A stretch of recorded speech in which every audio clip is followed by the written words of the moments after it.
1 रुपए कमाओ 1.25 रुपए खर्च होता हो, पैसा हाथ में नहीं दिखता हो, तो शिव महापुराण में बड़ा सुंदर वर्णन किया गया। से दीप महत्वता, घर में 2 दिए हमेशा रखना चाहिए, घी का दिया हो चाहे तेल का दिया। ज्यादा से ज्यादा दियों को बदलना नहीं चाहिए। जैसे मालूम पड़े आज ये वाला दिया लगा दिया, फिर 15 दिन चला उसको फेंक दिया, दूसरा दिया लगा दिया। शास्त्र कहता है, शिव महापुराण कहती है, जिसके घर में दिया एक लेता है और वही दिए में निरंतर बत्ती लगती रहती है, तो उसके घर में संपदा की वृद्धि होती रहती है। दिया ज्यादा नहीं लगता, संपदा। बेलपत्री के पेड़ के नीचे सोमवार के दिन किसी ब्राह्मण को यदि या ब्राह्मण के बालक को खीर का भोजन करा दिया जाए, और यदि ये भी नहीं करा सके तो सोमवार की सोमवार शाम के समय अगर बेलपत्र के पेड़ के नीचे घी का दिया लगाकर आए, 5 सोमवार लगाकर आइए, अपने आप लक्ष्मी में बरकत बनना चालू हो जाती है, संपदा बनना चालू हो जाती है। क्यों? रुद्राक्ष का वृक्ष भगवान शंकर के नयन अश्रु से बना है, और बेलपत्री का वृक्ष माता पार्वती के नयन अश्रु से। इसलिए बेलपत्री के पेड़ के नीचे शाम को दिया लगाने से लक्ष्मी की प्राप्ति होती है। व्यापार नहीं चलता तो लक्ष्मी आती है, कहीं पैसा डूब गया तो लक्ष्मी प्राप्त होती है। हजारों लाखों गुना पुण्य बेलपत्री के पेड़ के नीचे की मिट्टी का शिवलिंग बनाकर पूजन करने से प्राप्त हो जाता है। हजारों लाखों गुना पुण्य। जिस लड़का लड़की का विवाह नहीं होता, बेलपत्री के पेड़ के नीचे शिवलिंग का निर्माण कर कर, उसका पूजन कर कर, आराधना कर कर, घी का दिया लगाकर शंकर भगवान के शिवलिंग का विसर्जन शाम के समय करे। एक घी का दिया मंदिर से विसर्जन के बाद आकर फिर बेलपत्री के पेड़ के नीचे लगाए, और बेलपत्री के पेड़ के नीचे लगाकर 7 परिक्रमा बेलपत्री के पेड़ की कर ले। झोली पसार कर प्रणाम करके बेलपत्री के पेड़ के नीचे की मिट्टी को सिर पर लगा ले और चले जाए। 3 से 4 महीने के अंदर उसका विवाह पक्का हो जाता है। हमारा ये साधारण नहीं है। लक्ष्मी तू इसके नीचे निवास, इस बेलपत्र के नीचे तेरा निवास है, तू यहां रहे।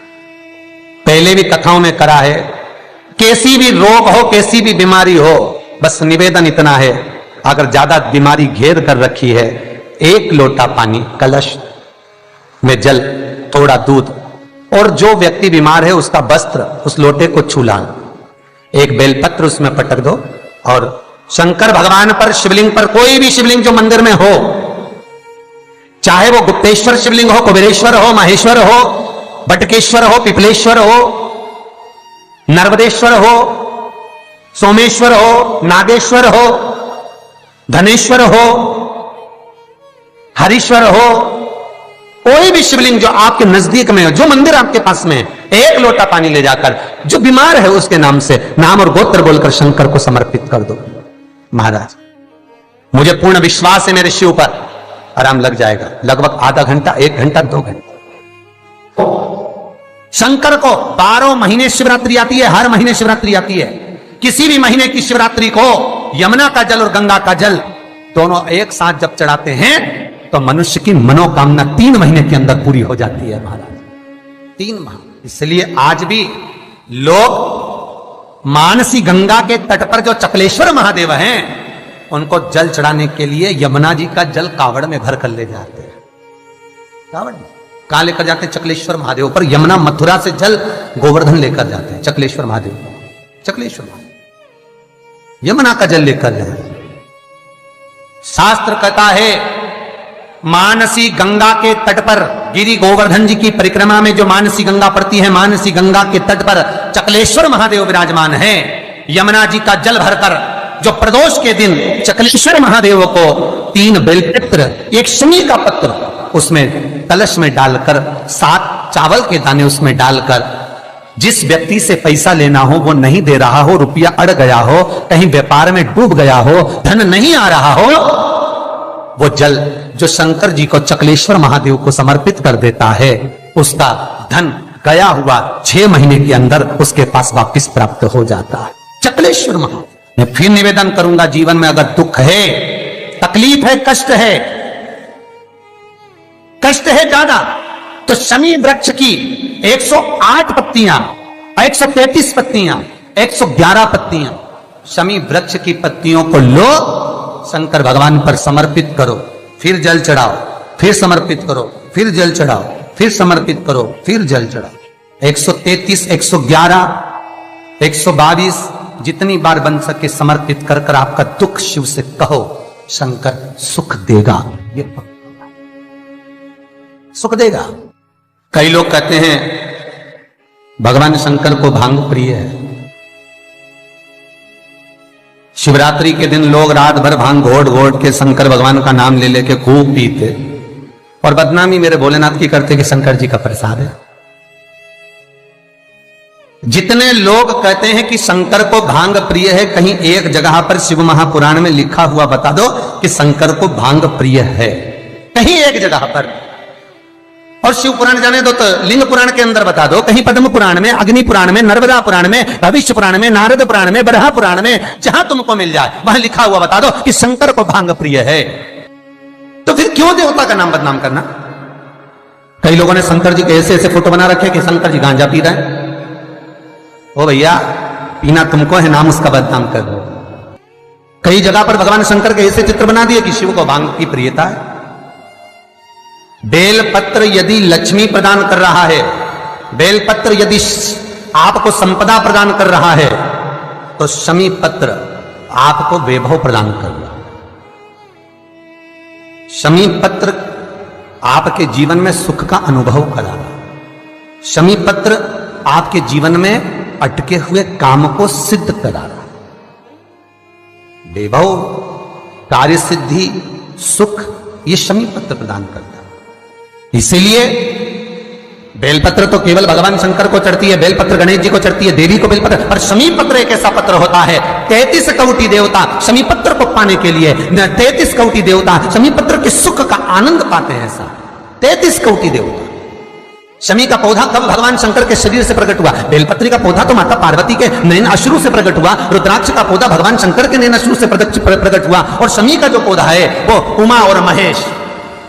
जब माता पार्वती का एक अवतार हुआ था, उमा अवतार, जब माता पार्वती उमा अवतार लेकर प्रकटी थी, तब भगवान शंकर महेश्वर बनकर प्रकटे थे।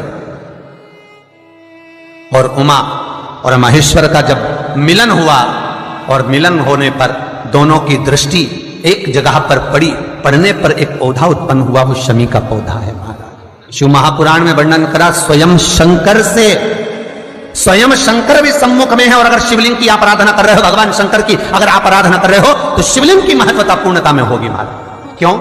शंकर मिलने आएंगे तो अकेले हैं, पर शिवलिंग की आप आराधना कर रहे हो तो ब्रह्मा, विष्णु और महेश, ये तीनों उसी में है। एक शिवलिंग में आपको पहले भी कहा है कि शंकर का शिवलिंग जो होता है, उस शिवलिंग में नीचे का भाग ब्रह्मा है, मध्य का भाग विष्णु है और ऊपर का भाग शिव है। उसी शिवलिंग में स्वयं मां जगज्जननी जगदम्बा विराजी है, उसी शिवलिंग में गणेश विराजे हैं, उसी शिवलिंग में कार्तिकेय विराजे हैं, उसी शिवलिंग में भगवान शंकर की 5 लड़कियां जया, विषहरा, शामरीबारी, दो-तली देव ये विराजी हैं। उसी शिवलिंग में शंकर भगवान की छोटी लड़की अशोक सुंदरी विराजी है। संपूर्ण परिवार और 33 कोटि देवताओं का जो आराध्य देव है ब्रह्मा, विष्णु, महेश, वो तीनों शिवलिंग में है।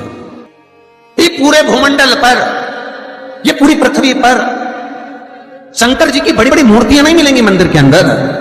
राम जी की मूर्ति मिलेगी, भगवान कृष्ण की मूर्त मिलेगी, जगदम्बा दुर्गा भवानी की मूर्त मिलेगी, दत्त भगवान की मूर्त मिलेगी, शनि महाराज की मूर्ति मिलेगी, नरसिंह भगवान की मूर्ति मिलेगी, पर भगवान शंकर की कोई मूर्त मंदिर के अंदर नहीं। शंकर का शिवलिंग मंदिर के अंदर मिलेगा। क्यों? क्योंकि शंकर कहते हैं मेरे लिए ब्रह्मा, विष्णु, सारे देव मेरे अपने हैं, मैं इनको छोड़ नहीं सकता, वो मुझ में रमे।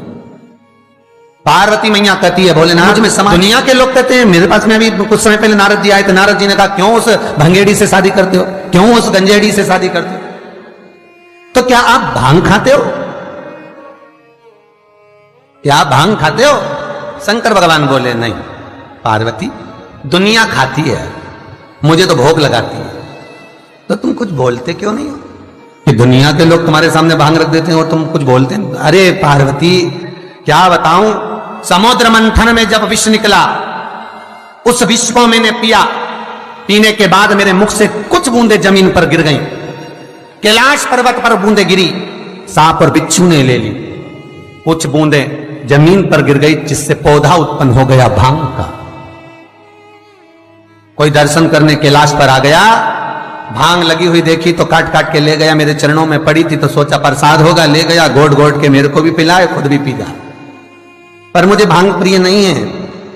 पार्वती मुझे भांग की प्रियता नहीं है। पार्वती मैं क्यों नशा करूंगा? तो पार्वती बोलती है, दुनिया के लोग कहते हैं आप तो नशे ले हो। भगवान शंकर बोले हाँ नशा तो करता हूं, पर किसका? राम नाम और कृष्ण नाम।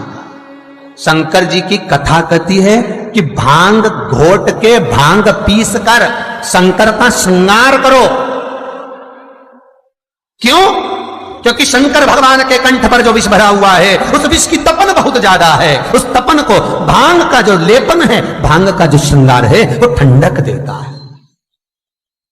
पर शिव महापुराण की कथा यह नहीं कहती कि तुम घोट घोट के पी जाओ। शंकर भगवान की जो जलाधारी है, बस उस जलाधारी का मुख उत्तर का होना चाहिए। घर में भी अगर शंकर भगवान का शिवलिंग रखते हैं अपन, तो शंकर जी की जो जलाधारी का मुख होता है वो उत्तर का होना चाहिए। भगवान को जब भी बेलपत्र आप शिवलिंग पर समर्पित करते हैं, तो ये डंडी का मुख आप जहां बैठकर कर रहे हो, आप उधर बैठे हो, इधर बैठे हो, इधर बैठे हो, जहां तुम भगवान शंकर के सामने बैठे हो, इस डंडी का मुख, तुम जिस जगह पर बैठकर बेलपत्र समर्पित कर रहे हो, तुम जिस जगह बैठकर बेलपत्र चढ़ा रहे हो, तुम जिस जगह बैठकर बेलपत्र को भगवान शिव को समर्पित कर रहे हो, इस डंडी का मुख आपके ठीक विपरीतता के भाव में होना चाहिए।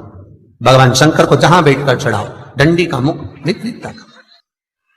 महाराज जब शमी पत्र भगवान शंकर को समर्पित करो, तो शमी पत्र की डंडी का भाग आपकी ओर होना चाहिए। बेलपत्र की डंडी विपरीता भाव और शमी पत्र की डंडी का भाव, शमी पत्र की जो डंडी होती उसका भाग अपनी ओर हो।